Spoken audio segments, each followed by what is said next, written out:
नमस्कार, मी NB धुमाळ, उद्योजक, वक्ता आणि लेखक. आजपासून एक नवीन मालिका सुरू करतोय. तिचं नाव आहे आर्थिक साक्षरता हाच श्रीमंतीचा मार्ग.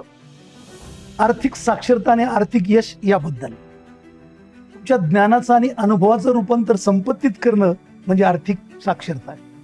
तुम्हाला मिळालेली संपत्ती योग्य ठिकाणी योग्य वेळी गुंतवून अधिक संपत्ती निर्माण करणं त्याला आर्थिक यश म्हणतात. याचं उदाहरण, एका गावामध्ये एक म्हातारा होता. त्याला 5 मुलं होती. कुठलीच संपत्ती नव्हती, पण 5 कोंबड्या होत्या. त्याने त्या 5 कोंबड्या त्यांना दिल्या. मुलांनी पहिल्याने कापून खाल्ली, दुसऱ्याने अंडे खाल्ले, तिसऱ्याने कोंबडी विकली, चौथ्याने अंडे विकले.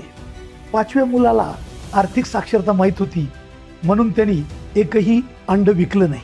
त्याने अंडी उबवली, त्यामधून पिल्लं, पुन्हा अंडी, पुन्हा पिल्लं, पुन्हा अंडी, पुन्हा पिल्लं.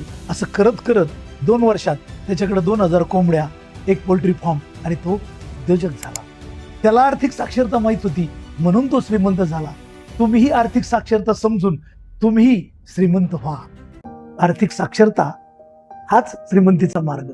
हा व्हिडिओ त्या प्रत्येक व्यक्तींना शेअर करा ज्यांना आजच्यापेक्षा जास्त श्रीमंत व्हावे वाटते. श्रीमंती नशिबाने नाही, तर योग्य आर्थिक नियोजनाने येते. भेटूया पुढच्या भागात.